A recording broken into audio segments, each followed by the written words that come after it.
دمسي رادي رناينا زلنا كبرات خطوة مدن باركت لمعاتي أكفوت مدرخ أوبن مايك قاش حيزلكم مسئلهون السخاء قديم تقارالا برهانة قبرز قابيهر براش كاب كتما شتوتغارت جيرمن حتتاتكم نخم اللس حتيتيو حرايلو أبز قريب له براشينا بشمي بشم كلهم تخطاتلتي دمسي رادي رنان أدالوتان كمسجنكا فتو مهنياتو أبز حلفة جزية ذهبنايو حتون ملسن زمص حتوتات وكاني نزم سمعنا حتون دحرال لكم كوينو بمجدي تليفون كونه بمجدي ايميل ويكم هنا بعل يوتيوب كونه فيسبوك سلوريل نامنيرنا مو كابت سددوز مساسل زبل اكبا بلا قريبه لخو دقيمه مسغانا يوسن يبلون فقادنيا خوين كابز قريب كازلها ثانك براشينو ثانك يو يوناتان صبوه طعمي سيدي هذا أنا تحسب نخسفحن ردو خوينو نقرب نزحق أبتحطوتات زيادة أي زبالته سلازي تهزبي تسمعي مالتي وطعمي حطوتات مقرابه وأنا طعمي دسيل النحقسي مالتي الذي يمسكنهم نتم حتى تفلح قالتي حطوتات دقاقمي وي أبتي كد محجزها بكايو على محتت ويز قبرنا علال زي سمعوا خنقوا ليهم زبل لما عنتي زغربن حتوتات درجة خمزي بب حدا زي كون استغللا بيله زما ساسلا بحد اكبا بيله خمس الكا ما انتي تي جزي خي بلعلنا ليه اوكي كابيتانو صبو اوكي صبو اوكي حجي بمجدي يوتيوب زمصتك حتو ابتي كل جزي تبنا استمهرو اتم دقفت هقدف مكراتيوم مهوراتيوم نزيهم سي كنحقفهم علينا مسهم تتصنبرنا هنسرح لنا ما سي بوزيتيف زعباتاتهم تزاريب كان يركمو حجيز زعبها دقفتينا نبزلنا نو حجيز تي تخطاتها لقرب كي بلاي ترفنا بزي مهنياتو يريولو زلو صاقم زلو شجر كم يجرك خبز ساعات زين نزل سرعات زين تدقف فليت أصدق أساسي كايت السئني زبحر مثل علىنا هجس قرب زيا مبرخة تدلي براشينو تدقق ما أخذيا صبو حتى دقق ما هو كل جزء أخذ دقق ما حلف زع أجراويان إريتراويان تحطه قريب دلو هو نهنا مالتي أكلنا حاديناها غم إريتراويان بحوار كنا حاسب يقبأنا يلوم سلازة حاسوبو خايم نصوم قن سلازة أفكندي تي تساقم النار أيوو تي عمتنا تعذبو نعوم لك عن تقولو قبل عليهم زور نزلو نزع عقب زي مبالو يوم سلازة تحساسوبو يومكم يلوم زقلت وزلو مالتي أنا غاتي زقلتها مسود تأساسوري أنا وين زي وجهي ويكا صبو تسمعني كولنتي قومو كل كله هو زغربو مالتي انتاي نحن غم إريتراويان حد فتحنا دلنا فتحي بالكلنا فتحي نوسنا أكل ملكتا يكون فتحي نقوله أجراوي بفلاكا بزعبا قد إريتران زارب سلدلنا نقول زبيترا فتحي كركب حقاو مسل كله والله إلنا نمجت مثلا كلنا هو أبز حلف سومنا أنا حجهم إلى نير ولا نتي عايز بدلني عبي بدل عليز فتسم بقدها هاجر مالتي هو نسون تغني حقاو مسلو وحلو وللو نعو زي تحلو هاجر انت أنا سو مسل زي تحلو هاجر انت أقتلو لنا هنا أزي بطعم حدقنياي كوم قتلونا خاي فقدني إلى نير انت مالتي السو ود سبك بدل خيري ود سبك قاقا خيري هو أبزل لنا العالم سي كله طعي ويكا كله تعنا زلو يكون كساب كالي زخفة تكبارات ونزفت ما كالالو إتي قبوغن تحقاو مسولوغن تخبي خبرلو ناي قدني سنتاي تحقاو مسولو حداتي زخصصو مغنيات بقبوغ فلت كخلالو نتي زخصصو مغنياتات كا بحقاو من قدها كما قوت كخلالو نسنتاي تبقاو تسيديو تنعو زموسلو كمقوت مثل كله خلالو زي أسلت بخورتنا مثل إن إحنا نقاوم دلنا حدا غابتي قند مقاومنا هو كل جزء خنزارب كلنا زيجاتاتنا بزحات عبيت بوليتيشان سخونو ناشو بوليتيشان سخونو دك نستي هنا منسي هون عابي بعسرتتات شحال زقصر أبي آتي هم زلو أبزين فلت اللهم موت كم زلنا إلى نجلس مثلني بزعوا أيبدلون كمزي جبارون يلون زخونة بيت ما سرت آتي زلو زي أنا حلف لي خمس جبر أكل يكون نيلوز ما قوت السبيل هو تقول لك زين حتى أنت حقاهم السلام كحلو خلالو أنت دا بدل اليوم بحقي بيت الجباب فردهم كوز دخول اللوم تيجبو أو مسلوم كاني كم قوت دخول اللوم ينانو دلنا هجراو يعني او اذا حجينا تلك على سلو زلنا عندي براشينا هو مون هون اليوم هو نتي ندلي زلنا لو نخمصسي نسم ندحزي تصمبيرو موس عيكسلطني خات بزلها تردات شور اوكي بمولو تبدا وي اتي زغزانا دلو سرعات هو حاده نفسه زخاله عقم زلو وي كاني حساب حيزو زمغتنا هم زلو غيرنا هنوسدلنا مالتي هذا عمات مخانو دغاغيمنا نزارو لينا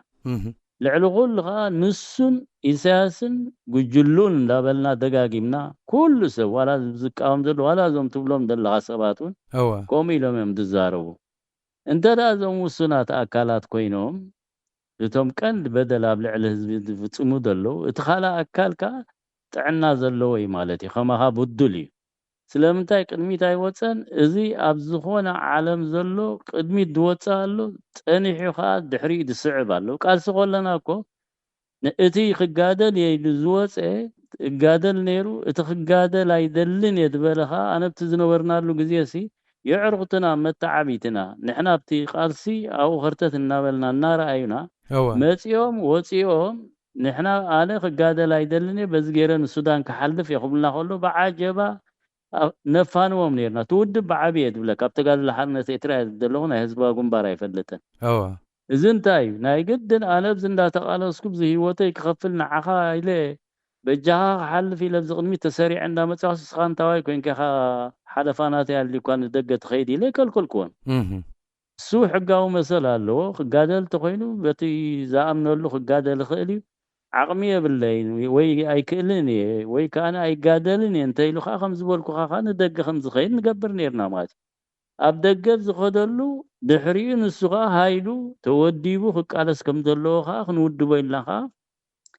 إذا حفاش ودبات فتير كاب دقة مالتي خلتي ودب كاسبات يسرع نير ماتي زغل أكل كوبتي ميدا يتراكو يحالف خمسنا حجي بهد ما يكون إنز حلف نيرو بعجبا يتسني زخين نيرو سلازي حادثة كقاوم خيري زي كقاوم خيري زي ناتو قداي سلنا عايز زي مسألة نعود كنا ننتقين كذا حدا جاي نو براشينا زي حجينا عايز زي مسألة كنا تنقن نتيج أكوان سرعتا قونو تأو زبولوسي كمي قرقا خان زيوم كتردوم وينا بها ختمصم تسعر زلخا زياتا بو هو ترديا كله حجي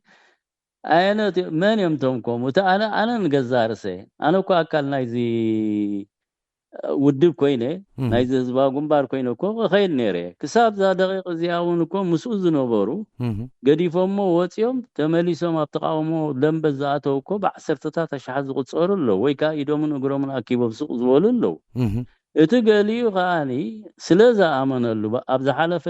قلم حتتي تايبل نيره اتس زهبو حاسوت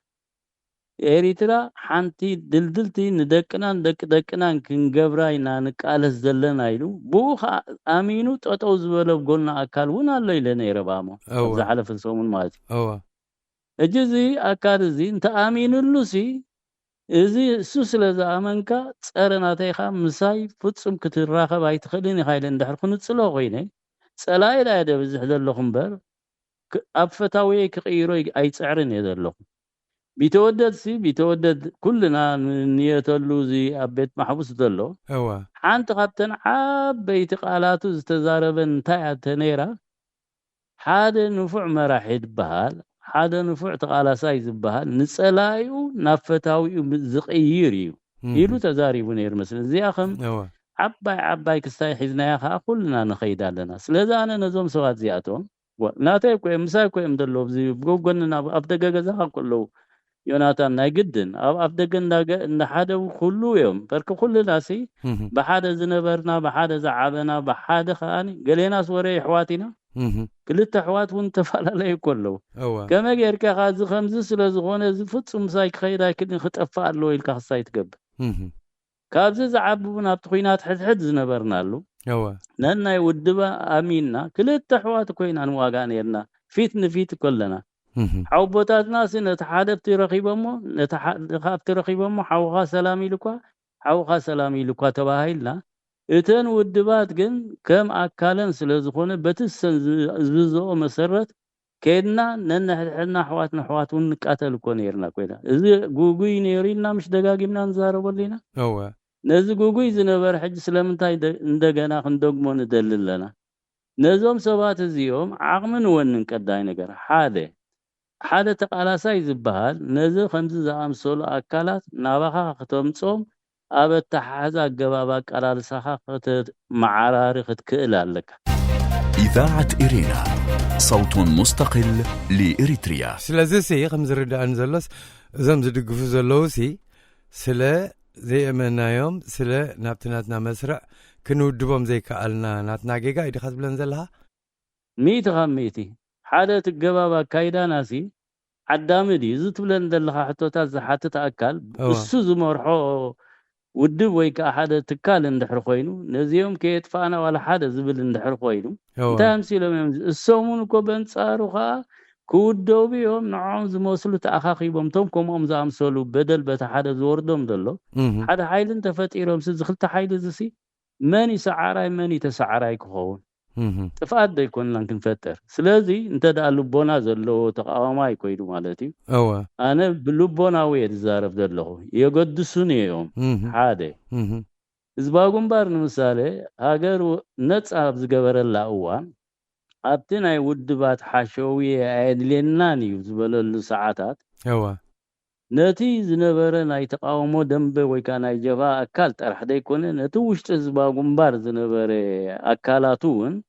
ንዑን ኮላ ይኮኒንዎ ጉቡእ መሰልካ ተጠቂምካ ሰልፊ ክትፈጥር ኣይፍቅደልካን እየ ድብሎ ዘሎ ምክንያቱ ትውድብ ግንባር እዩ ነይሩ ንኩሉ ዝተፈላለየ ስነ ሓሳብ ዘለዎ ዝኣከበ እዩ ሓረስታይ ነይርዎ ተማሃራይ ነይርዎ ቡርጅዋ ነይርዎ ሓደ ኮሙኒስትስ ነይርዎ እዛ ኣካላት እዚ ብተሃገር ነፃ ኣብ ዝኾነትሉ ሰዓት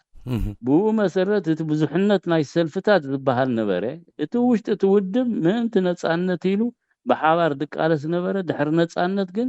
በብትሱ ዝኣምነሉ ተወዲቡ ክኸይድ ሕጋዊ መሰል ክህልወሎ ተባሂሉ ተቐሚጡ ነይሩ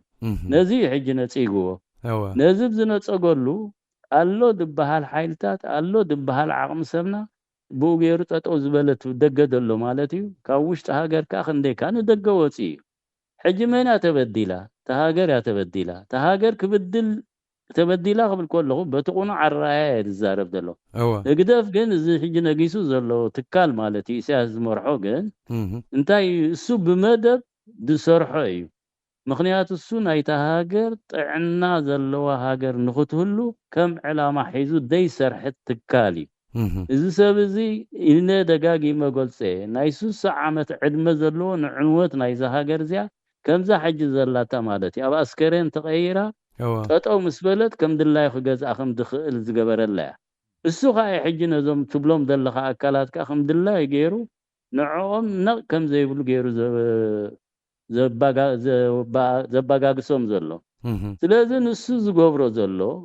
እቲ ንሱ ዝጻወቶ ዘሎ ተራ ማዕረ ንሕና ኻ በንጻሩኻ ነዚኦም ሓቆፍቱ ኮይና ናቶም ከም ምዃኑ ተቃልስ ምምሃር እዩ ሓዋፍ ምባል ሕጂ ከምኡ ስለ ዝበሉስ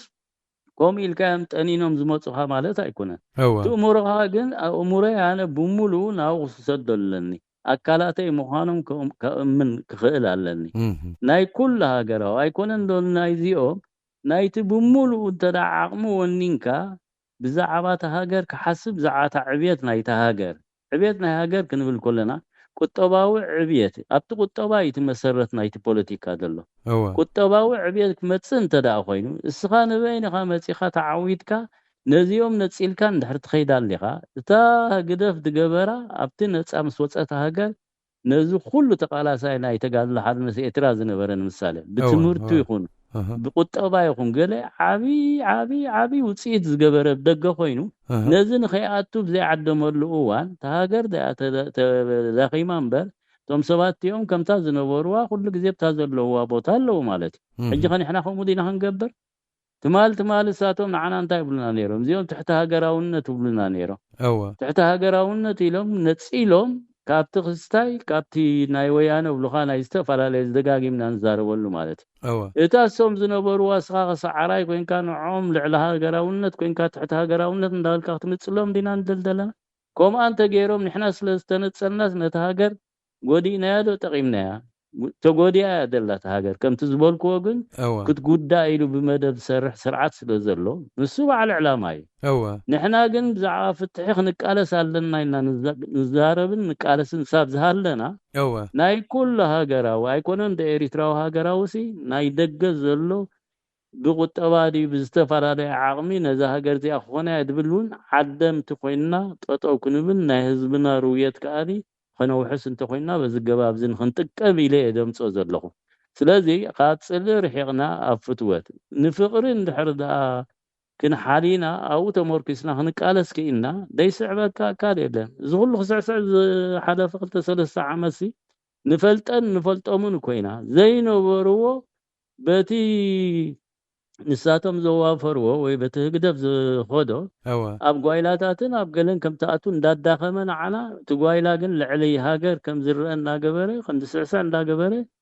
ብዙሓት አካላት ሰባት ኣብኡ ከም ድዋሱ ገይሪ ነዚኦም ሕጂ ዝተኻለና መጠን ቡድላት ካየ ማለት እጅቲ መሰረታዊ ክንሪዮ ዘለና እንተ ብቁጠባ እንተ በሃፍቲ እንተ ብዝኾነ እዞም ሰባት እዚኦም ሓለፋ ካብቲ ዝቃወም ዘሎ አካል አለው ሚሉ ትዛረብ ሰብ እንተልዩ ጽቡቕ እዩ ሓለፋ እንተ ደይብሎ እንተ ዳእቲ ሃገር ትጉዳ ኣላ ንብላሊና ኮይና ማዕረ ዞም ሰባት እዚኦም ካብ ጉዱሎ ማለት እዩ ከምቲ ስኻ ተሽርፈልካ ተስርዓት ብሙሉእ ቁጠባ ትሕቲ ምቁጻሩ ገይርዎ ዘሎ በንጻሩ ኳዳን ዓቶም ዝያዳ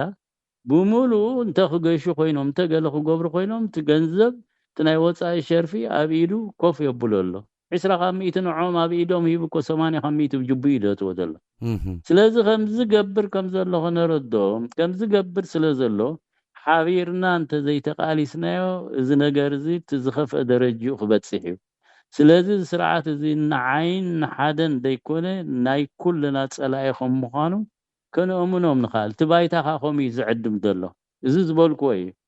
حلفان تدلوهم حلفان تا عد مخده عد سلاز خودس حلفا يلسب حسب كله حجب زي انا سمع زلنكنس ناي نفاريت نسامر دخودو مالتي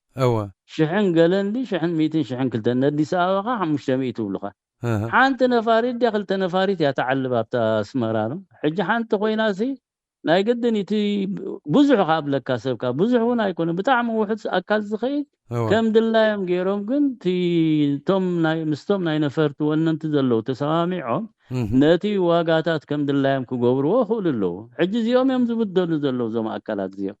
تهاجرتي حنت رجت غيرنا انت داخن غعس كيلا كن زتفالاليا نفرت زاتوالو غبابات كفتري بزحات نفرت انت داخ علباخ الانكات ناي نفاري تيكيتون نحسره ክጎድልዩ ምክንያቱ ውድድር ናይተም ካምፓንታት ናይ ነፈርቲ ስለ ዝኾነ ማለት ቀደም ኮኹም ኮይ ነይሩ ሉፍታንሳ ነራ ግብጽ ነራ የመን ነራ ኢትዮጵያ ነራ ወዘተረፈ ማለት ስለዚ ብኸምዚ ክንሪኦ ኣለና ዝብል ሓሳብ ይደለኒ ንኾሙ ኸኣ ክንዕድም ክንክእል ኣለና ንረብሓና ኻይ ንረብሖም ኣይኮነ ንገለ ይኮነ ኣነ ንፍትሒ ኢለ እንድሕር ቃለሳሊ ኮይነ ብኸሙ መልክዕ ክሪኦ ክኽእል ክጸልኦም ክኽእል ከም ውልቃዊ ልዕሊ ሰብ እውን ጸልኦም ክኾን ኮ ግን ስለ ዝጸልኣኹም ስብ ተሃገር ግን ፍጹም መሰል ክልዎም ወይ ከዓ ብዚኦም ኮንካ ምቅላሲ ወላ ሓንቲ ውፅኢት ከምፅእ ኣይክእልን ይኽብል ግን ነቲ ቃልሰይ ዝጎትት ዳይ እምበሪ ነቲ ቃልሰይ ዘቃላጥፍ ኣይኮነ ስለዚ ካብቲ ሕሉፍ ተመክሮታትና ተማሂርና እቲ ከምኡ ምባልና ወይ ከምኡ ገባብ ሒዝና ምኻድና ተረባሕቲ ዘይኮንና ተጎዳእቲ ኢና ኮይና ዘለና ተቃልሲ መመሊስ ጉተት ኣለሞ ክቃላጠፍ ተኮይኑ ነዚኦም ብዝከኣለና መጠን እሚንና ኣብ ተቃልሲ ከም ዝሕወሱ ካኡ ተሪፉ ካኡ ተዘይተሓወሱኻ ኢዶምን እግሮምን ኣኪቦም ሱቕ ዝብልሉ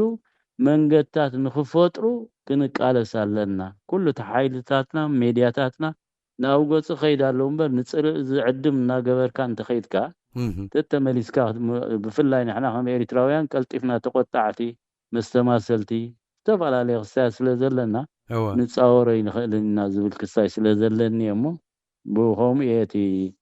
ደጋጊመ ስለዚ ተስፋ ገብርቲ ቶም ሓተቲ ብኸምኡ ክርድእዎ ብኸምኡ እንዳተረዳእናዮ እዚ ምትዕፅጻፍ ዘሎ ገባብ ኣቃላልሳ እንዳተጠቐምና እንተኸይድና እቲ ኩነታት ኣካይዳ ናይቲ ሃገርና ክቃላጠፍ ይኽእል ተደይ ኮይኑ ግን ካብዚ ዘለዎ ብትዝገደደ መልክዑ እናኸፍአ ክኸይድ ንሕና ኣብዚ ክንናኸስ ብዓብዪ ከዓ ህዝብና ኣብ ውሽጢ ሃገር ዘሎ ናይ ኩልና ማለት እዩ ናይዞም ዝበልካዮምን ዝብልዎም ዘለውን ናትናን ማለት እዩ ተጎዳእቲ ክኾኑ እዮም ስለዚ ሓልዮት ናይቲ ህዝብና ንኽንከውን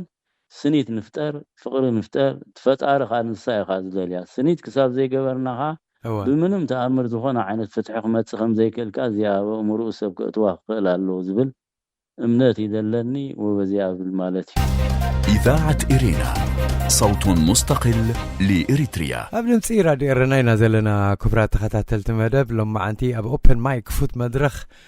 أيانا ممهرنا قديم تقرأ برهان قبرز قابهر براش كاب كتما شتوتغارت جيرمن حتى تاتكم نمملاس يو متيزلو براشينو زغلو لما عنتي زغربل كازلو أنا زدالو خوي كونن كابتي صحيفهم أو ويكاب أو ديمل حتى زغدفو بمجد تليفون زغربل كازلو اسكتا صعيبة غريبة زلا حتى بمجدي فيسبوك ستصحفتيا إذا أنت أتبل نابنتي أنا أمنو وي كله تزجبر زدقفه ودب صباح نقوسي كمر حنس أي قبلوني تبلك على أوصي خانركات إذا أمنو اللي ودب ولا تعويته السلطان أنت زحسي أي قبلوني الخانر كمه كمي مالت كمن البات مسألة الجبا بلخ زي بخلص مسألة حتى كم زي تجبروا لكم ولا وحدات كوينا ولا ببشوعات كوينو سبكو دبالو قالت تبليخا بزح غزي بزي مهنياتو مستتامامنلو بفلاي بزعباز حتتاتناي بوراجا كوبلو قال ملز بالزربا مسمصه اوراجا نابلنا مشقطي نغبرو سب ولا ببدك تمرت ببدك غزاوتي يودب طرح تعي خونه تكايدو ويل كانيركا زي حجي نسخاخه ودب عليك هاديو أبي أخذ سر قال ما لا يمزول زلوا ترى ديغاني قرب كأمس أسي بزعبات تجبرون تفتات عبود بالله خدي خاي الله خدي خا تزي الله خسلمتاي زي بركة بلنا مساء أنا حل كذا ما ولا عندي نوع أوكي هذا تأساس رأيته تتصبوي هذا بساعات زي زغنا عينت أولنا يزغنا ود بايكونكم سلمتا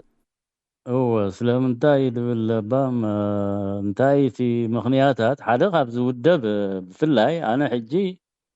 بدفوتنا غزي قالس مالتيو دحري نصانت ون ابز زلخو بوتا خم شماغل خوينو زغلغلولو تحابر نيري قمت نصانت ون نص هاجر كونتن مخان مالتي دحري ግን ካብ ኩሉ ቃልሲ ተጠዋቢለ ነፃ ኮይነ ነይረ ኣጋጣሚ ብ2011 ግን እዚ ናይ ብ2001 ናይ G15 ምእሳር እዚ ውሽጣዊ ጎነጻት ናይቲ ህዝባዊ ግንባር ዝነበረ ምስተዓዘብኩ ምክንያቱ ከምኡ ኸውን ዝብል እምነት ኣብ ሓንጎለይ ፈጺሙ ይነበረ እንት ህዝባዊ ግንባር ስጋዕ እንደዚ ከምዚ ተፋላሊ ወይ ተፋላሊ ራእይ አልሊዎ ከምዚ ደረጃታት ወድቕ ዝብል ኣብ ሓንጎለይ ንሓንቲ ደቂቕ ትኾኑ ሰፊራ ይትፈልጥኒ ደጋጊመውን ገሊጸ ይቕድም ሕጂ ዝኾነ ትሽዑ ከምኡ ምስተኾነ እቲ ነገር ምስተጋጠመ ግን ንዑን ናራኣኹ ሱቕ ኢለ ክርኢ ሕልና ይፍቀደለይን ሽዑ ኻቲ ኩነታት ቅድሚ ምእሳሮምን ኩነታት ክዋዓዋዕ ኣብቲ ጽሑፋት ኣብቲ ነፃ ጋዜጣ ዝኾና ናይ ብሕቲ ዝወጸሉ ነበረ ጽሑፋት ምስተዓዘብኩም ዝተፈላለዩ ኣካላት እውን ንራኸብ ነይረ ማለት እዩ ኣብ ክሳብ ሕጂ ለውሳቶምን ተፈላለዩ እንታይኹም ትገብሩ ዘለኹም እንታይኹም ተርእና ዘለኹም ምክንያቱ ከምዚ ጌርካ ሓደ ሃገር ክስራሕ ኣይክእልን ማለት ጥዑይ ሓሳብ እየ ደቕርብ ነይረ ናብቶም ዝኽፍታሕ እዩ ግድብልካ እንገለ ይብሉ ግን እቲ ናይ ግደፍ ኣሰራርሓ ኩሉ ግዜ ግና እዩ ነቲ ዘይፈልጦ ከምዚ ኸማይ እዩ ብጥዕና ዘሎ ሕቶ ከተቕርብ ትፍትን እምበር ዝፈልጦ ግን ፈጺሙ ምኩር ስለ ዝኾነ በትካይዳ ናይቲ ውድብ ዝሓተሉ እዋን ኣይነበረን ኣነ ካብ ሽዑ ሕጂ ክቃወም ጀሚረ ማለት እዩ ክቃወም ከለኹ ኸኣ ውደባ ፈጢርና ማለት እዩ ሓደ ብመስቀድ ኣቐዲመ ክገልጾ ዝደሊ ውደባሲ ኣድላይነት ከም ዘለዎ እዚ ብግቡእ ክንርድኦ ክንክላልና ከይተወደብካ ትገብሮ ነገር ውፅኢት ኩሉ ወይ ክልኒ ከምኡ ዝብል እምነት ስለ ዘነበረና ኸኣኒ ውደባ ኣብዚ ቦታ ንምሳሌ ብሽቱትጋርት ዝተፈላለና ሽዑ ተኣኪብና እቲ ኩነታት ኣብ ምንታይ ከም ዘሎ ገምጊምና ተወዲብና ክንቃለስ ከም ዘለና ኸኣኒ ሓደ ምንቅስቃስ ፈጢርና ማለት እዩ እቲ ምንቅስቃስ እንታይ እዩ ድሓር ፀኒሕና ካብ ተመክሮና ዝተምሃርና ከም ሲቪክ ሶሳይቲ ኮይንና ማለት እዩ ብዙሕ ስራሓት ከዓ ክንሰርሕ ጀሚርና ንኩሉ ክነነቃቅሕ ተኣኪብና ንሕና እውን ክሳብ መዓስ እዚ ኩነታት እዚ ፈርከ ገሪሙና እዩ ከምኡ ኸውን ዝብል እምነት ፍጹም ስለ ዘይነበረ ኩልናቶም ኣብኡ ዝተኣከብና ማለት እዩ ኣነ ብፍላይ እታ ናተይ ክዛረብ ከምኡ ክመፅእ ዝብል ግምት ስለ ዘይነበረኒ ኣብኡ ተወዲብና ካብኡም ልዒሉ እውን ኣብ ሆላንድ ሃብቶም ዮሃንስ ጋዜጠኛ ዘሎ ብሆላንድ ንሱ ብዝዓደሞ መሰረት ከማን ካብ ሙሉእ ኤውሮጳ ኣለና ንበሃል ማለት እዩ ካብዚ ቦታና ኣብ ሽቱትጋርት ንምሳሌ 4 ሰባት ኣብኡ ኸይድና ፀዊዑ ን3 መዓልቲ ዝኸይድ ኣኼባ ዳሊልና ማለት እዩ ኣብ ሆላንድ ኸይድና ካብ ሽወደን ካብ ዓዲ እንግሊዝ ካብ ስዊዘርላንድ ካብ ተፈላለየ መጺኦም ኣብኡ ተኣኪብና ሽዑ እቲ ሲቪክ ሶሳይቲ እንታይ ከም ምዃኑ ዝተማሃርት ኩሉ እውን ኣነ ሕጂ ትኻልእ ተማሂረ ፈልጥ እየ ነይረ ክብል ክእል እዩ ኣነ ግን ሓደ ሆላንዳዊ ኣብኡ ነይሩ ምህረና መጺ ማለት እዩ ኣብቶም ዝዓደሞ እሱ ሕጂ ናይ ሲቪክ ሶሳይቲ ኣክቲቪስቲ ሰብኣይ ሚሩና እንታይ እቲ ብሓፂሩ ትሕዝቶ ናይ ትምህርቱ ዝነበረ ናይ ኤርትራ ጉዳይ ከዓ ብግቡእ ዝከታተልን ጽቡቕ ሰናይ ድልየት ናይ ኤርትራ ዝነበሮን ነዚ ዝወረደ ማእሰርትታት ከኣኒ ኣጥቢቑ ዝኹንን ነበረ ሰብ እዩ ሕጂ ብትዛሃበና ትቅድሚ ዝነበረ ውደባ ዝኸይድ ነበረ ናይ ፖለቲካ ውድባት ሓንቲ ውፅኢታዊ ስራሕ ስለ ዘይሰርሐ እንታይ ይድብለና ነይሩ ሲቪክ ሶሳይቲስ ዝለዓለ ውፅኢታዊ ንሓደ ስርዓት ተወዲቡ ልዕሊ ፖለቲካ ውድባት እውን ከውድቆ ከም ዝኽእል ይምሂሩና ሽዑ ማለት እዩ ብኡ መሰረት ከዓ ቆይሙ ሽማግለ ቆይምና ብንጽህና ማለት እዩ ሓያላት ዝኾኑ መንስያት ነይሮም ሽዑ ብዓቕሚ ይኹን ወላ ብድልየት ናይቲ ቃልሲ ንሳቶም መዚዝናዮም ማለት እዩ ሕጂ ኢሮፕያን ኔትወርክ ትብል ክስታይ ቆይማ ድሕሪ እውን ኣብ ብሕጋዊ መንገዲ ኸማን ኣመዝጊቦማ ማለት እዩ ከምዚልና ክንከይድ ኮለና ድሕሪኡ ከዓ ከለኻ ፖለቲካዊ ሰልፊ ፈጢርና ማለት እዩ እሱ ዝፈጠርና ንሕና ደይኮንና እቶም ገዳይም ዝበሃሉ ናይ ህዝባዊ ግንባር ዝነበሩ በዓል መስፍን ሓጎስ በዓል ነፍሱ ይመሓሮ ደሓኖም ገብረ ማርያም በዓል ሓመድ ኑር መሐመድ በዓል ሕብረት ንገዛ ርሳታ ኤምባሲ ዝነበረት ማለት እዩ በዓል ዶክተር ኣሰፋው ዶክተር በረኸት ገለ ዘለውሉ ሓንቲ ውድብ ፈጢሮም ማለት እዩ ሽዑት ውድብ ነቲ ከም ፖለቲካ ውድብ ከም መተካእታ ናይቲ ስርዓት ዘይኮነ ናይቲ ኩነታት ንኽንገጥሞ ብዝተወደበ መልክዑ ክንከይድ ኣለና ኢሎም ኣቑሞም ማለት እዩ ተኣኪቦም ኣብ ኣሜሪካ ከምዚ ኸማይ ዝኣምሰሉን ብዙሓት ናይቲ ህዝባዊ ግንባር ዝነበሩ ወይ ናይ ህግደፍ ዝነበሩ ናይቲ ግዝያዊ መንግስቲ ኣብ ደገ ዝሰርሑ ነበሩ ናይ ወፃኢ ዝምድናታት ይኹን ወዘተረፈ ከዓ ገዲፎሞ እቲ ኩነታት ምስ ረኣይዎ ጠጠው ዝበሉ ናይ ኩልና ምትእኽኻብ ከዓ ሓደ ውድብ ፈጢርና ማለት እዩ ኢዲፒ ዝበሃል ማለት እዩ ሕጂ እዚ ኢዲፒ እዚ ኣብዚ ጀርመን ኣብ ቱቢንገን ይኸማን ኣብዚ ቦታና በቶም ብፆትና ኣብ ቱቢንገን ዘለዉ በዞም ንሕና ዝነበርና ጨንፈር ሽቱትጋርት ክካየደሉ ዝኽእል ባይታ ፈጢርና ማለት እዩ እቲ እዋንቲ ፅንኩር ኩነታት ዝነበረሉ ሓያል ዓቕሚ ዝነበሮ ህግደፍ ይኸዓ ነይሩ ኣብዚ ካይድናዮ ኣብዚ ከዓ እቲ መሪሕነት ክምረጥ ንመጀመርታይ ጉባኤ ዘካየድ ሕጂ እዚ ቀዳማይ ምፍልላይ ኣብዛ ጉባኤ ዝገበርናያ ሓደ ምፍልላይ ተፈጢሩ ማለት እዩ ብፖለቲካዊ ትሕዝቶ ወይ ብግጭት ወይ ዘይምርድዳእ ዘይኮነ ሓደ ብፃይና ኣብኡ ዝነበረ ኣብቲ ኩሉ ዝኸይድ ነበረ መስርሕ ናይቲ ጉባኤ ብሙሉእ ተሳቲፉ ብቲ ናይ ምርጫ ክካየድ ዝተወሰነሉ ግዜ ኢሉ ልዒሉ ኣነ ብዚ ውድብ ስለ ደየለኹ ዝምርጫ ከኣትዩ ኣይ ፍቓደኛ ኣይኮንኩን ኢሉ ማለት እዩ ሕጂ ምክንያቱ ብዓቕሙ ከዓኒ ብቲ መሪሕነት ክመፅእ ዝግብኦ እዩ ካብቶም ገዳዮም ተጋደልቲ እዩ ካብቶም G15 እውን ዝነበረ ኣባል እዩ ማለት እዩ ኮይኑ ኣብኣታ ነገር ንኩሉ ሰንቢድዎ ማለት እዩ ምክንያቱ ብወለንትኡ ኩሉ ተገዲሱ ነቲ ኩነታት ክገጥሞ ኢሉ ብሓባር ሽዑ ድመፁ ካብ ኣሜሪካ ካብ ሽወደን ካብ ኩሉ ቁርንዓት ዓለም እዩ ተኣኪቡ መፂ ነይሩ ሽዑ ኣብኡ ነሰብ እውን ለሚኖሞ ማለት እዩ ኩላ ሰብ ስንታይካ ትገብር ዘለካ ተባሂሉ ኖ ኣነ ኣለኹ ጥራሕ ካልእ መደባት ስለ ዘለኒ ኢሉ እሱ ብወገኑ ከዓ ነቲ ኩነታት ከመይ ጌርና ተገጠምናዮ ዝሓይሽ ኢሉ ናቱ ውጥን ኣውፅኡ ስለ ዝነበረ ማለት እዩ ምክንያቱ ኢትዮጵያ ቀፃሊ ማላለስ ነይሩ ሱዳን ንጡፍ ክስታ እዩ ነይርዎ ሕጂ ተሓሳቡ ዋላ ሓንቲ ክስታ ክትብሎ ይትኽእልን ኢኻ ኢንፋክት ኣነ ካብኡ ተበጊሰ ናብ ሽቱትጋርት እንዳመፃኹ ከለኹ ንስኻ ክኸይደ ኢልኒ ማለት እዩ ብቐረባ ንፋለጥ ኢና ካላስ ኢልና ድሕሪኡ ንዓይ እንታይ ብለኒ ስማዕ ብራሽ ኣነ ደይብሉ ስኻ ደይብሉ እቲ ቃልሲ ክዕወት እዩ ማለት ክነኣምኖ የብልናን ክልቴና ክንህሉ ኢና በቢ ዘለናዮ ግን ኣይንሕመቕ ተባሂልና ተፈላለዩና ማለት እዩ ሓደ እቲ ምፍልላይ ሕጂ ብዝርኢዩ ንክብለካ ኢለ ብሓደ ኮይንካ ክትከይድ ኢልካ እንዳሓሰብካስ ከምዚ ኢሉ ተፈላለዩ ክትርኢ ደስ ኣይብለካን ማለት እዩ ድሕሪኡ ቀፂሉ ከዓ ከምኡ ኢልና ከለና ዝውድብ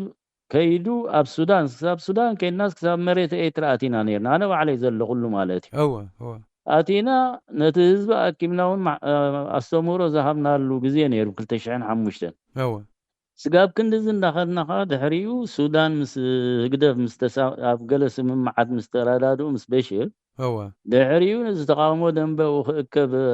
ዕድል ስለ እናፀበበ ስለ ዝኸደ ኢትዮጵያ ምእካብ መፅኡ ማለት እዩ ኣብ ኢትዮጵያ ሕጂ ምስተን ውድባት ካልኦት ዝነበራ ከዓ ሓቢርና እንተደይኮይንና ዝኾነ ነገር ብሓደን ክልተን ዝፍታሕ ኣይኮነን ተባሂሉ ሓቢርና ክንከይድ ምስኣተን ምትእኽኻባት ጀሚርና ነርና ማለት እዩ ዝኺዳን ዝብልዎ ምውደባ ማለት እዩ ናይ 8-9 ዝኾኑ ውድባት ማለት እዩ ሕጂ እቲ ኣኼባ ክካየድ ስለ ዘለዎ ኣብ ኣዲስ ኣበባ ክእከብ እቲ ኣኼባ ክካየድ ይውስኑ እቶም ካልኦት ውድባት ማለት እዩ ምክንያቱ መብዛሕትኦም ኣብኡ እቲ ምቕማጦም ኣብቲ ከባቢ እዩ ኣብ ከማን ኣብዚ ኤውሮጳ ኣይኮኑን ሕጂ ውሽጥና ከዓ እንታይ ተፈጢሩ ኣብ ኢትዮጵያ ኣኼባ ኣይንሳተፍን ኢና ዝብል መፅኡ እንታይ እቲ ምክንያት ከዓ ሕጂ ሓደ ካብኦም ንስኻ ዲኻ ኖ ኣነ እቲ ክንከይድ ኣለና ዝበልክ ብዝኾነ እቲ ኣነ ዝገልፆ ዘለኹ ሕጂ እቲ ምፍልላይ ዝፈጠሮ ማለት እዩ ሕጂ እቲ ምፍልላይ ሕጂ ኣብ ኢትዮጵያ ይንእከብ ኢና መበሊ ከዓኒ እቲ ምክንያት ኢትዮጵያ እቲ ዶብ ኮሚሽን ናይ ኮሚሽን ናይ ዶብ ዝወሰኖ ውሳኔ ንዕኡ ስለ ዘየተግበረቶ ኣብ ዘየተግበረቶ ሃገር ከይድና ኣይንእከብ ኢና ዝብል ካብ ብፆትና ቀርብ ማለት እዩ ኣብኡ ተኣኪብና ብድምፂ ማለት እዩ ከምዚ ውድባዊ ሰራርሓ ብድምፂ እቲ ክንሳተፍ ኣለና ዝብል ስዒሩ ማለት እዩ ግን እቲ ሓደ ኣካል ኣይንኸይድና ኢሉ እሱ ከዓ ተፈልዩ ምፍላይ መፅኡ ማለት እዩ ምፍላይ ጥራሕ ደይኮነ ኸማን ኢዲፒ ንሕና ኢና ክልተ ኢዲፒ እንዳተባህላ እንዳተፀዋዓ ክኸዳ ተራእየን ማለት እዩ حجي مخنياتو بزي حقاوي أجبا كايدا سلنخي كساب حجون كومس لزلز بوليتيكا ودبات مالتيو أبانا ترى عدا يكون حجي نزنا هنا ناتي بتشبط يدقل سأزلهم به دحريون تفالالي تفالالينا ماليسنا نكب نفالالي خطاسي تي خيبزح ناي كل انتن كالوت ودباتون زي كومو عينت حدا عينت عشاي ناي كلنا نيرو مالتي زغل ودبات بزحج تقص تاريخ اسماتن دارغا كله تاساسري سلمتا اذا تاساسر كاني ناتي لا تبال كابت تفالالي لوخا بخوم ملكع خيد مالتي اموداتا دحري زي خمزتاتون زقات امام الزمن سيات مثال زنوركو موداتا ودب حدنت إتراويان فتح زبال مالتيو حيالات زخون منسيات بعقمي يخون بلبونا يخون كل جزء دقاقي ما قلت صومي نسوم أبتي زنوركو ودب ساتهم زقربو حساب حيال دخون رأي يقربو سلزنورو تناتهم رأي قبلو سلزنوركو تزنبر قدميو قبلو سلزي كالي أنا مساتهم زلنا خان دقنا وقينا أبزي حاجة أنا يمود داتا ناتي كتكون زلو أيلي نزمان سيزي تحلف تمكرتات ناتي زيز قلت كوا مالتي زينا من فللاي من فنيشال الجواب تحزنا بوليتيكاوي هيوت حزنان خيدلنا ودبا نقولنا انتي مالتي زبل رئيس لدنبرني بو ملكع خامس ساعتهم جنمايت ساعتهم حجي بحدش منفس كاب تمكرتاتهم ساعتهم ون مسودبات لك عنيرم من سمرت إيرترا منسيات دبلو زترفه خاويم تفالاليوم كاسهم متيم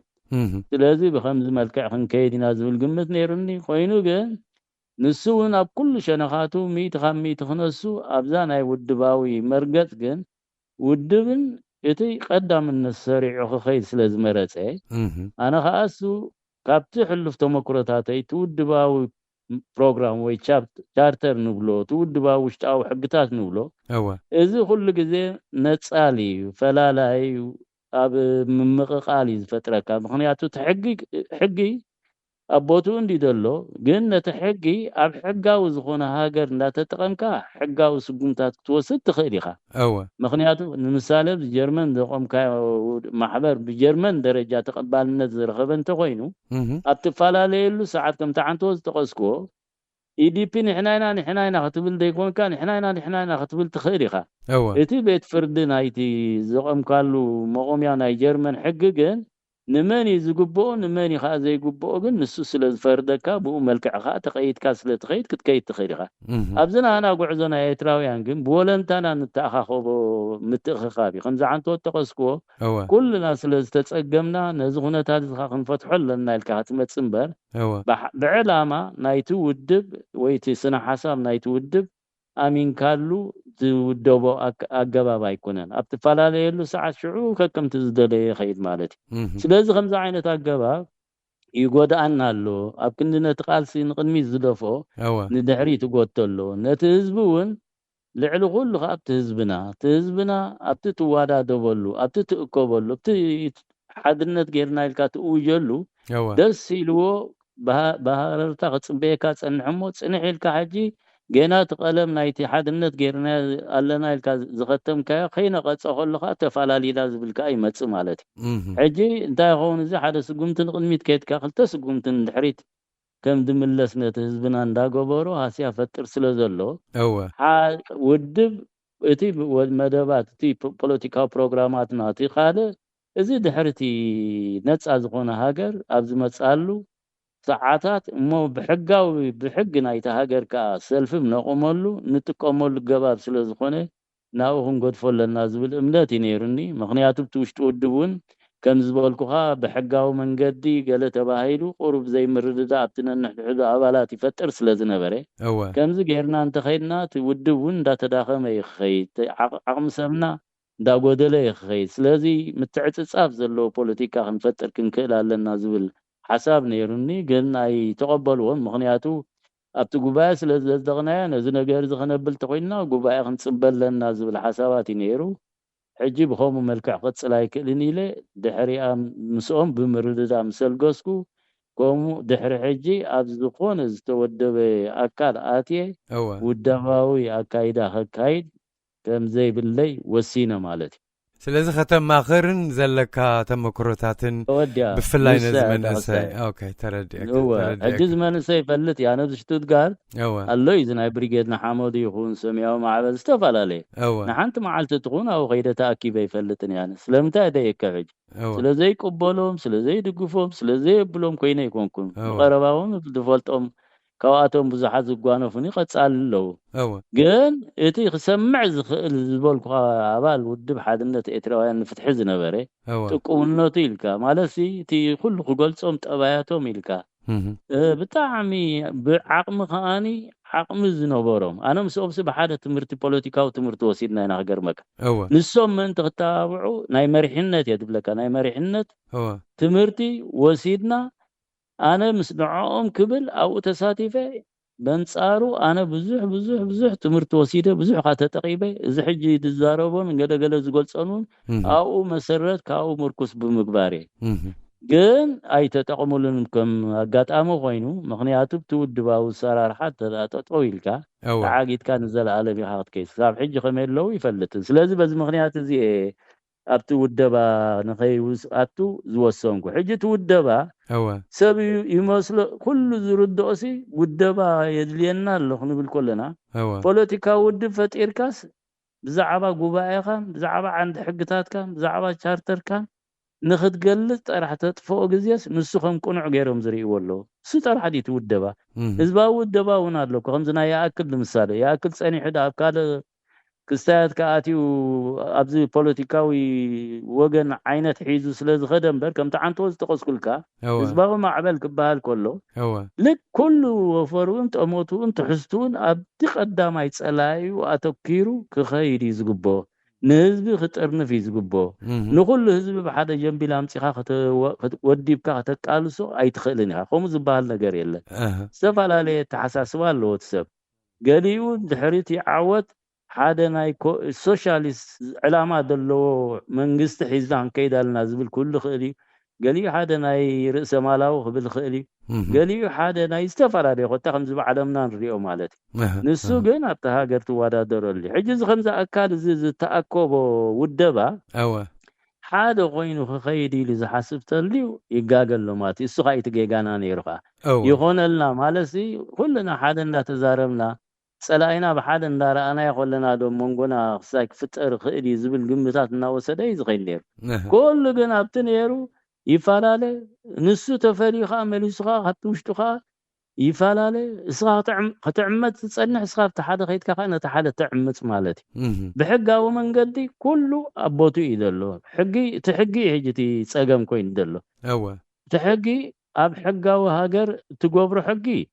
ናይ ግድን እዩ ግዴታ ኣለካ እንተዳኡ ካብቲ ሕጊ ወፃኢ ዝኸይድ ኣካል ኣሊኻ ንዑ ዝፈርዶ ቤት ፍርዲ ኣካል ኣሎ ከም ዝበልኩኻ ተደይ ኮይኑ ግን ባዕልኻ ተቆሞ ቤት ፍርዲ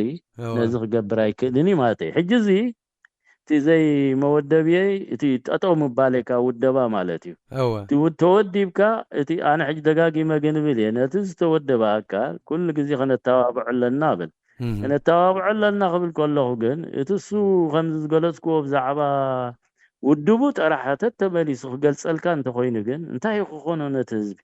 ኣብዚ ንሪኦ ከለና ኣብዚ ሚድያታት ውድቡ ከላለ ጥራሕ ግዜ ዘጥፍአን ንውድቡ ጉባኤ እንተልይዎ ንምሳሌ ቅድሚ 6 ወርሒ ጎስጓስ ይጅምር ብዛዕባ ጉባኤ እዩ ጥራሕ እንታይ ክኾኖ እቲ ጉባኤ ናትካ ናይቶም ኣባላትካ ጥራሕ እዩ እቲ እስኻ ውሽጥኻ ትገብሮ ጉባኤ ድዩ ኣኼባ ድዩ ንዓኻ ዝምልከት ንዓኻ ነቶም ኣባላትካ እቲ ጉድለታት ናትካ ስለምንታይ ኣብ ደገ ተውፅኦ ወይ ትጽቡቕ ናትካ ስለምንታይ ኣብ ደገ ተውፅኦ እዚ ሎሚ ከምዚ ሎሚ ሜድያታት ዓንቢብዎ ዘሎ ረአየኻ ሜድያታት ጌጋታት ኣበይ ትርከብ እናበለ ይዘናዲ ዘሎ ኣብቲ ውሽጢ ውድብ ዝርከብ ፀገማት ንደገ ስለ ዝወፅእ ካብኡ ወፂኡ ከኣኒ ኣብቲ ሜድያታት ዝርጋሕ እሞ እቲ ህዝቢ ከዓ ተስፋ ቆርፅ ኣብቲ ውድባት ከኣቱ ከማን ፍፁም ሽውሃት የብሉን ስለዚ እዝታት ኮይኑ ኸይድ ስለ ዘሎ ነዝን ወዲ ከምዝን ከምኡ ዓይነት ኣገባብ ኣልጊሱ ኣብ ሓደ ጥቁ ዝኾነ ቀንዲ ኣተኩሩ ናብቲ ቀዳማይ ፀላኢ ዝገብረሉ ውደባ ፈጢሩ ክኸይድ ኣለዎ ዝተፈላለዩ ውድባት ህልዋ ንሱ እንተኮይኑ እቲ ታርጌት ናተን እቲ ውድባዊ ፕሮግራማተን ውድባዊ ቻርተረን ብሙሉእ ኮፍ ኣቢለን ቀዳማይ ፍታሕ ነዚ ፀላኢ እዚ ከነብልግሶ ኣለና ንሱ ከዓ مس كله تهزبي نحنا كوينا بحابار كوينا نحنا متكاتنا يتسرعد دي كنا حلنا قديدنا تودينا نهنك على استبقسنا نايلو قردو خفل علونا تهزبي تهزبي خاد دس كبلوي دس مسبولو خاب زدلي خاب تزقر بولو نعوز مسلو نعو مزيوم حشن دبولو ندا تودبه خيدي بخمس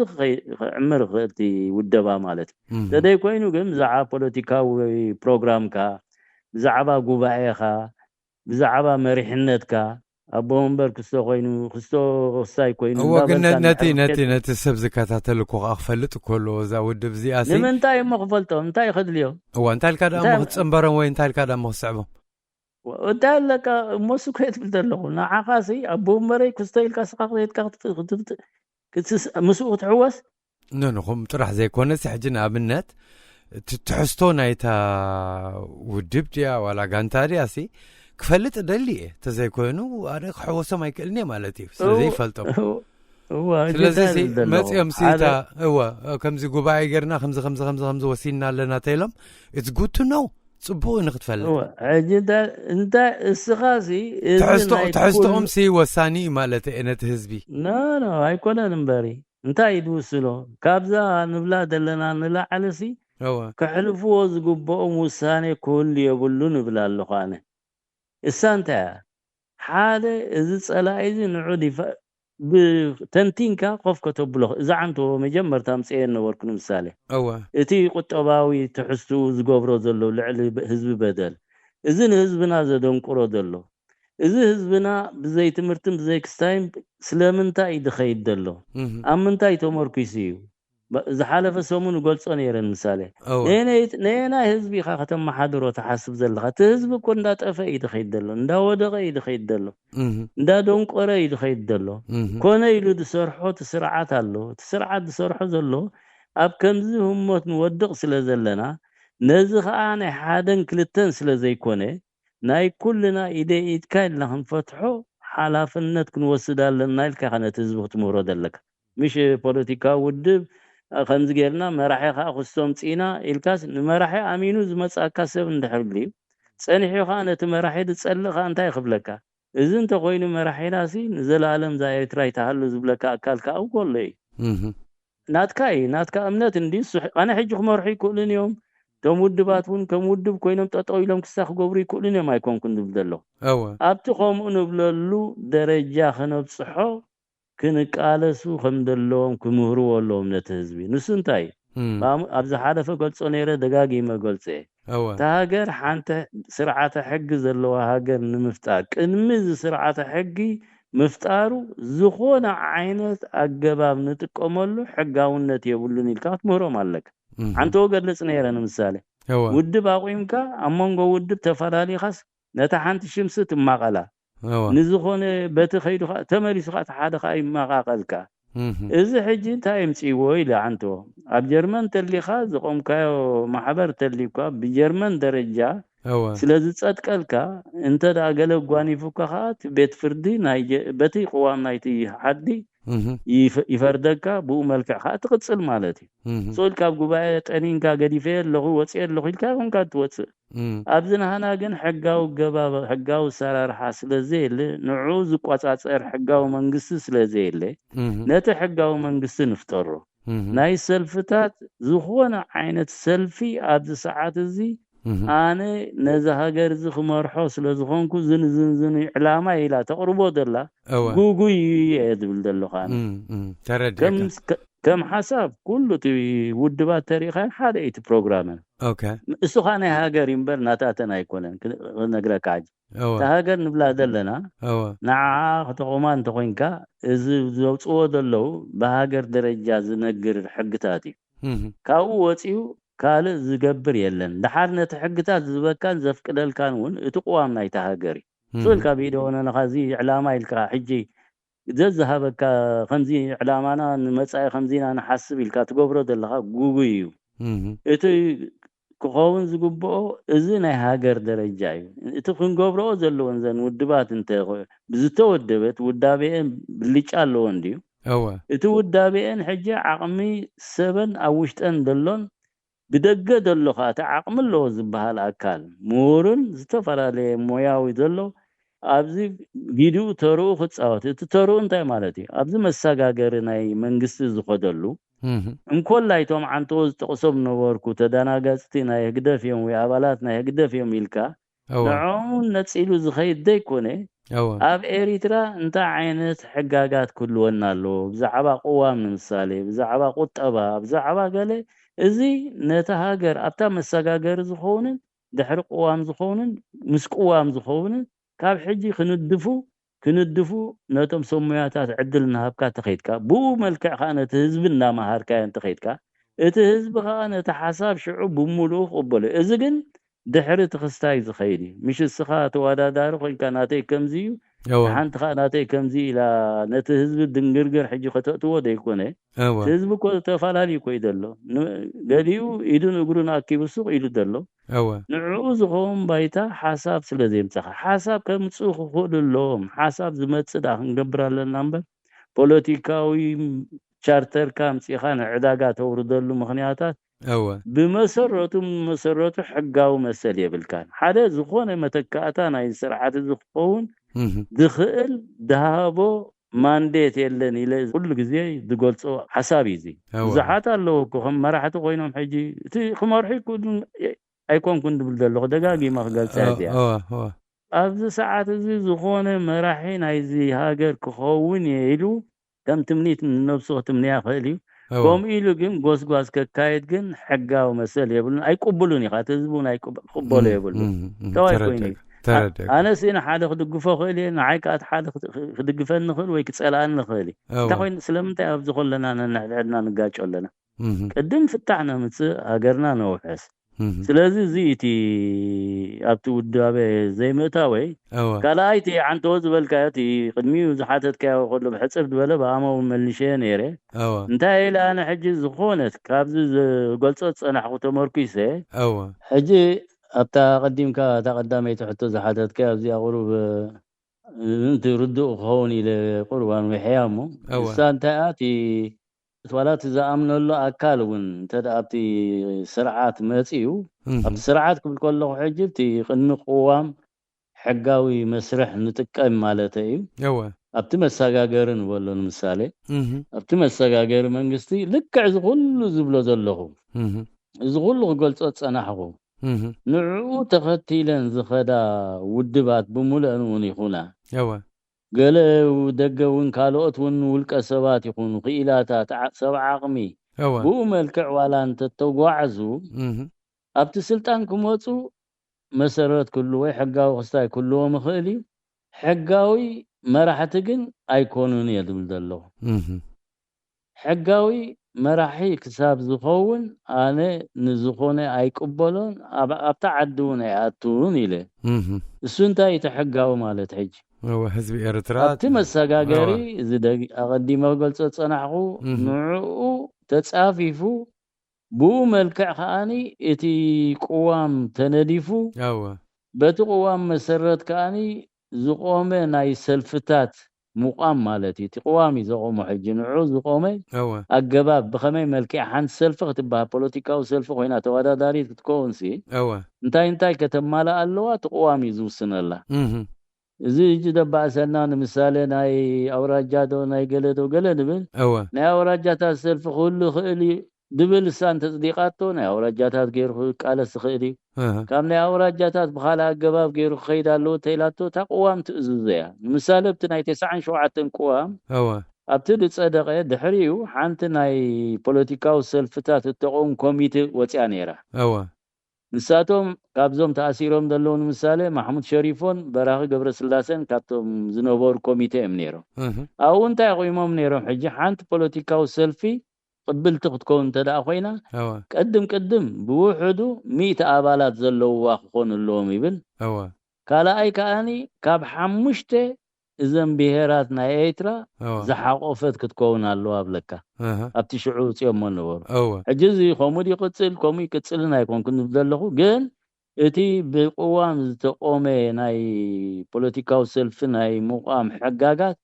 بو ملكع تقوام تقبلوا بو تصديقوا بو ملكع خاينتن سلفتات زقوما بو ملكع قريبا قيمن كاني او وددر قربا مالتي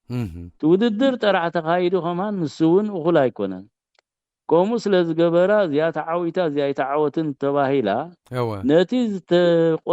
قصرتا دي دمصتا دي وزترفي حانت كوميتا خاب تقوام تقوم كاني ناي مريچا كوميتا خالا نسا نت ጉዳይቲ ተጻሪዮ ከምዚ ብዝንሪኦ ብዝና ኤውሮጳ ማለት ንሳ ጻሪያ እዚ ተመርጸ ሰልፊ ወይ ተመርጸ ሰብ ቁንዒ ትገባ ብሙሉኡ ጽፉፍ ነሪ ላሳ መስከረትሉ መራሕና ይተሃገር ኾን ማት እዚ ሕጂ ትመራሐ ይናይ ትብሕጊ በዝገባ ብዝዝመጸ መራሐ ሽዑኻ ኾሪዐ ኣብተዓደይ ከኣቱኻ እቲ ቋምና ይተሃገር ከላኸለለይ ስለዝኽእል አይ ስጋንን ማለት ተደይ ኮይኑ ግን ኣነ ንግዚኡ በዚ ኢሉ ኣሚኑ ልዕሊ ህዝባ ግንባር ዝኣመኖ ነዚ እዚ ህዝብ ደለይ ህዝቢ ኤርትራሲ ህዝባ ግንባር ከኣቱ ኾሎ ነጻነት ምሰምጻሉሲ بمولو 99 كميت ديكون النصانت ኤርትራ ድሚጹ ማዕረ ኻነ ህዝባ ግንባር ኮይ ቅበለክን ይበላን ኮቲ ውሽጥ ሀገር ነበር አሚኑ ክንደይ ንብረቱ ገንዘቡ ዝኩሉ ሕጂ ንዛረበሉ ደለና ኣብ ክንደይ ክሳት ዝኣተወ ክንደይ ዓዲ ተመሊሱ ነይሩ ልዕሊ ህዝባ ግንባር ገይሩ ዝተቀበሎ ኣካል ኣይነበረን ህዝባ ግንባር ግን እንታይ ገይሩ እዚ ኢሳያስ ትብሎ ሰብ ካልዕሉ ኩልኻ ሓሳዊ እንዳበልኩ ደጋጊ መምሳኻ ዝሃብኩ قوام زي بالله هاجر كنتكل إلو زحسب تليلو يمدر نيرو زعوا بزحنات ما يسلف تريجير ناس نحنا لا انتهي رأيتي حاسب كم نداد دانا جري نتسب نامنه ولا توم ناتو زبهالو خمان نايك أربان دامنو أبكندي دحور زحالفو زبدلو بدلاتن زفتسمو جبناتن نافلتو تميلهم بعقلي تصبيو نيرهم بأمنة مالتي تزبي بعابيو خالي أنا خالي كعقوم نيرة مالتي كساد زقوام كتكبر يزبل امنسيش 100 نيرني امنت مالتي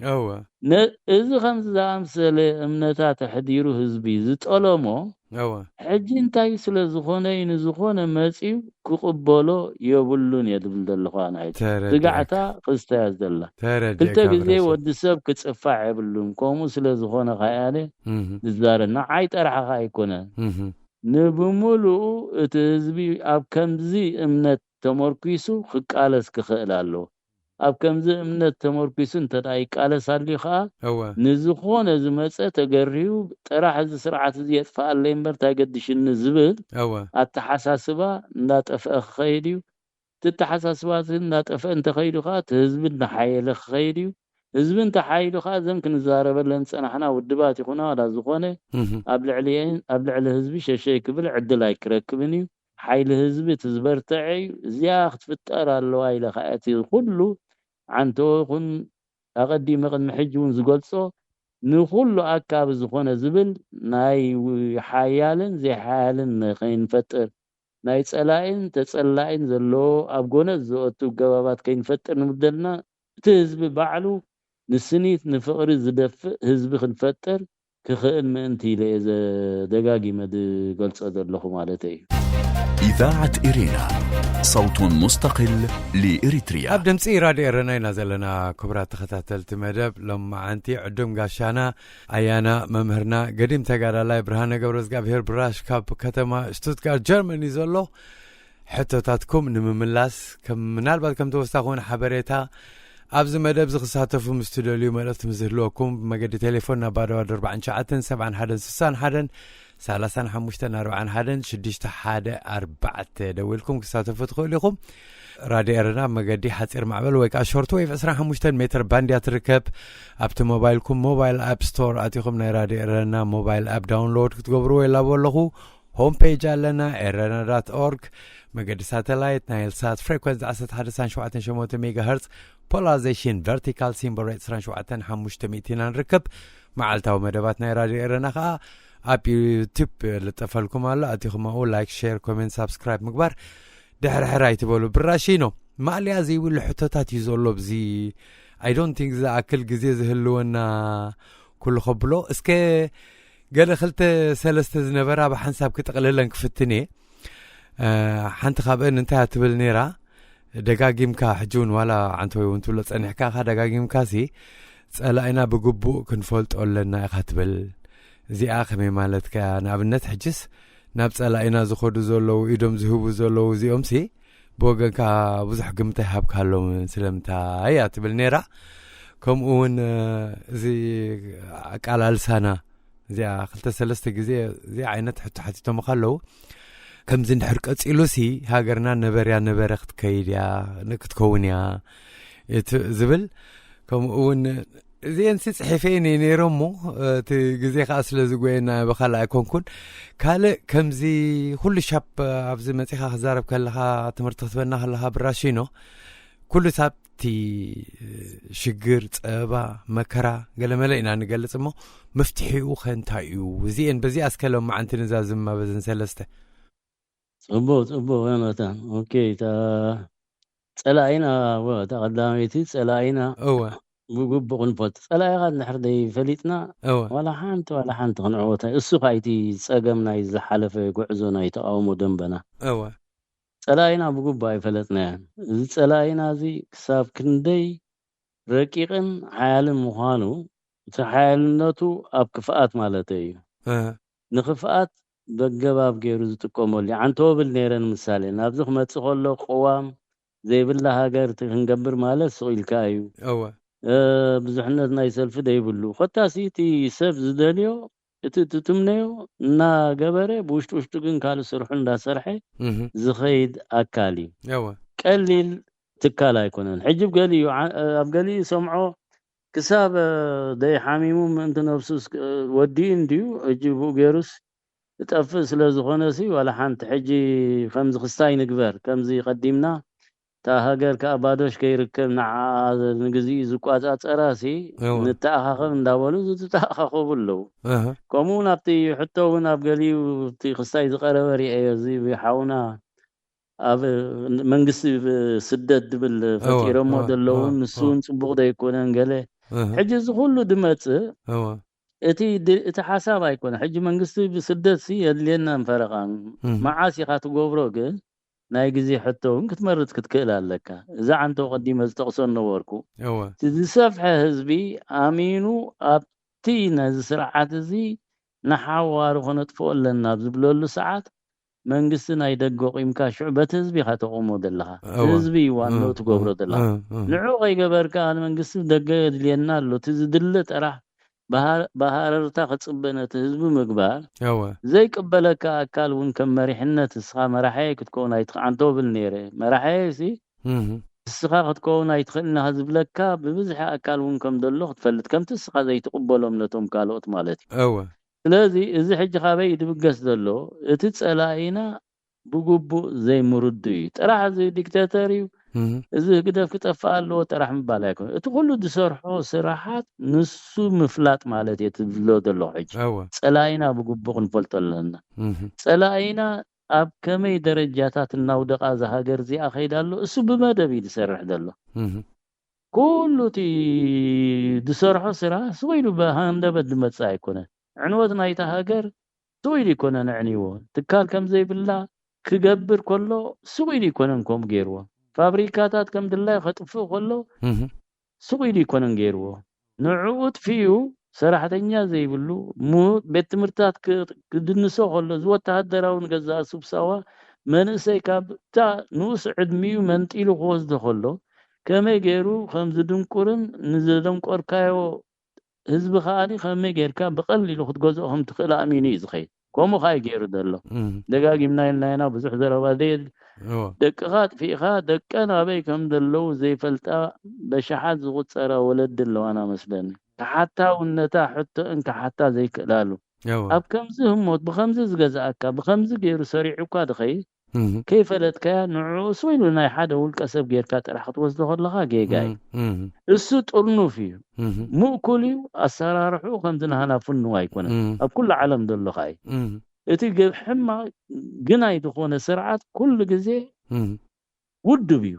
ዝኸዶ ኸኣኒ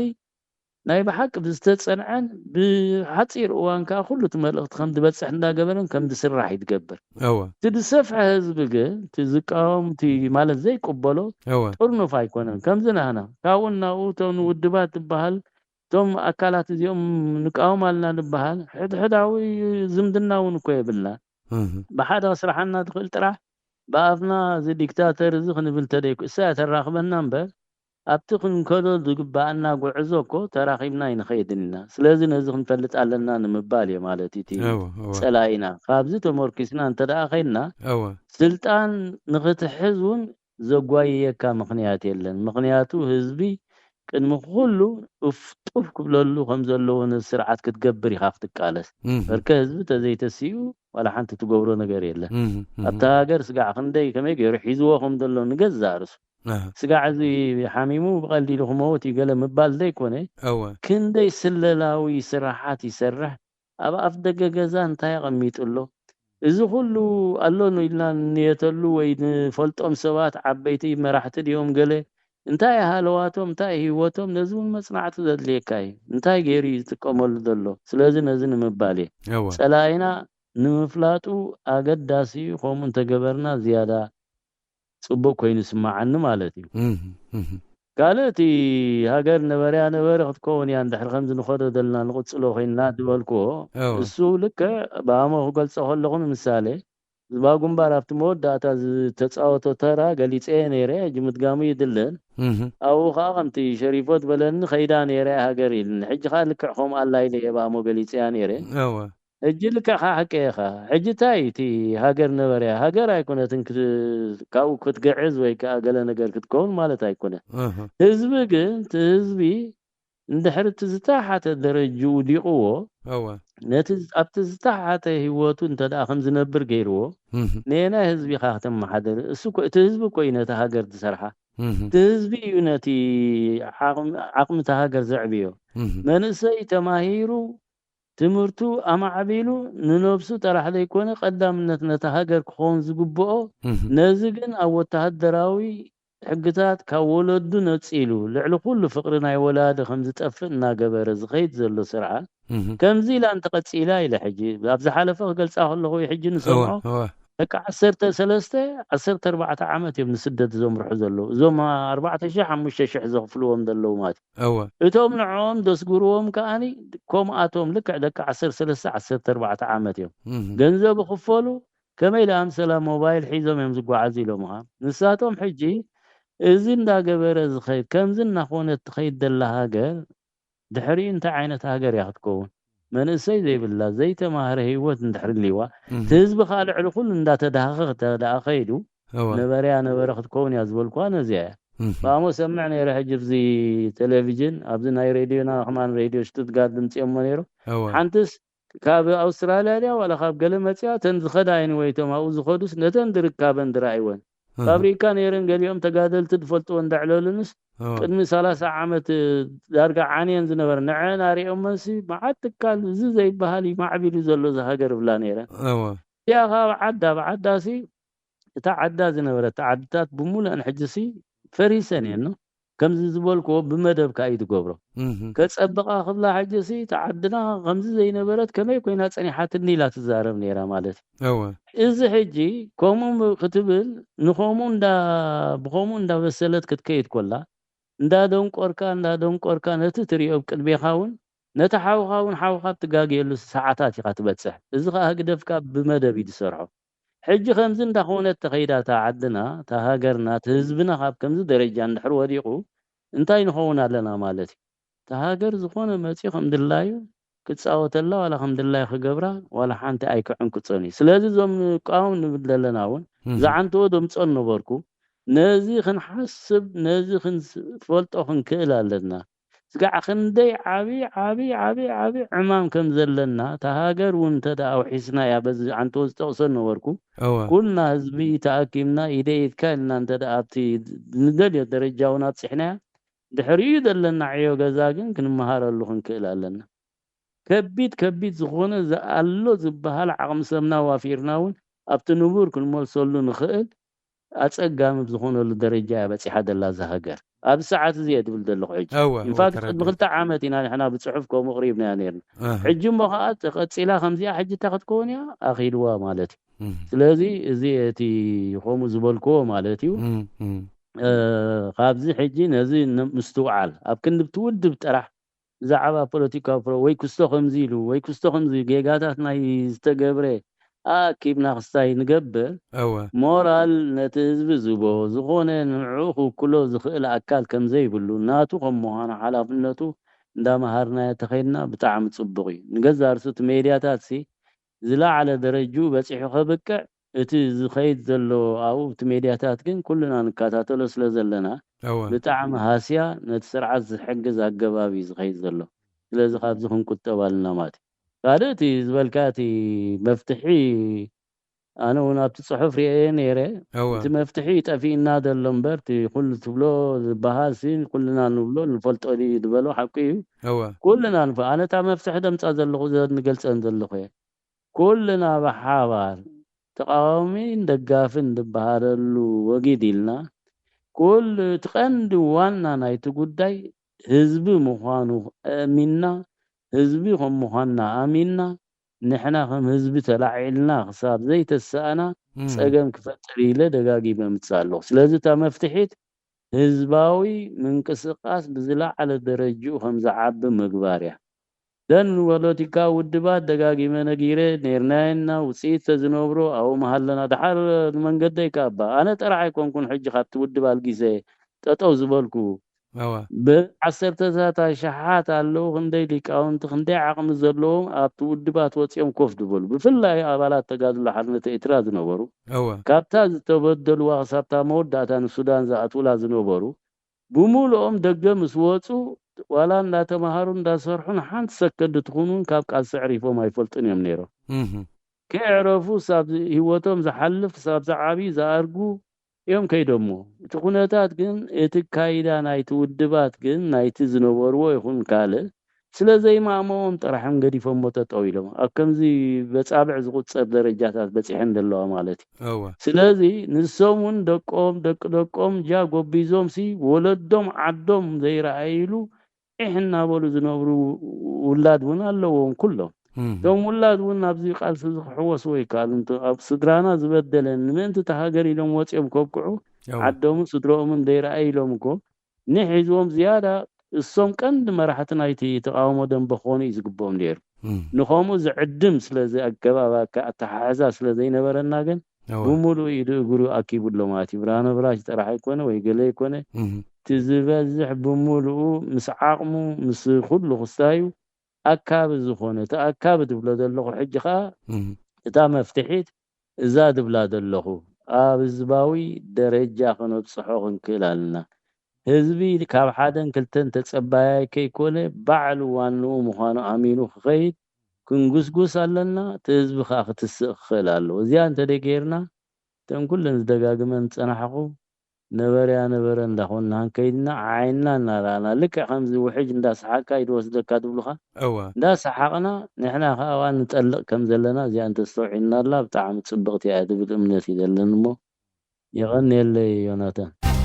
إذاعة إرينا صوت مستقل لإريتريا كبرات قتاتلتي دمصي رادي إرنا مسانا ممهرنا أيانا قديم تقالالاي برهانا قبرز قابير براش كاب كتما شتوتغارت جيرماني تصنيحو نتيز أقربكم له حتوتات نمملاس مالتي بش ما يمشم كلهم تقاتلتي دمصي رادي إرنا نون كمسكنو فتو مالتيو اندحر رئيتو لكم كوينو ويك تفلت واتدوليو بزعباب زمت قاشا اب اوبن مايك مقدي تليفون بادو 4 شعتن شو عت حدا شديش تحده 35 41 شديش تحده 4 تخدمه بادو 4 شعتن 7 حدن 60 حدن 35 41 شديش تحده 4 رادي إرنا مكتتال بمقدي حتصير معبل ويك شورت ويف 25 متر باندينا نركب ابتي موبايلكم كا موبايل اب ستور اتيكم ناي رادي إرنا موبايل اب داونلود كتكبروا لا بلغو هوم بيج لنا www.netbeerena.org erena.org بمقدي ساتلايت نايل سات فريكونس عسات حدثان شوعاتن شموتن ميجا هرتز بولازيشن فيرتيكال سيمبريت سران شوعاتن حموشتميتين نركب كم اون معالتاو مدبات دمسي رادي إرنا ኣብ ዩቲዩብ ይልጠፈልኩም ኣሎ أنا وقتكم لايك شير كومنت سبسكرايب مغبار دحر حراي تبوليكم بزترفه سب حجه تعقست غيركم ابز صنحكم مسغناي وسني بلون سب كالغا شحيزنا نرخب بروح معلتي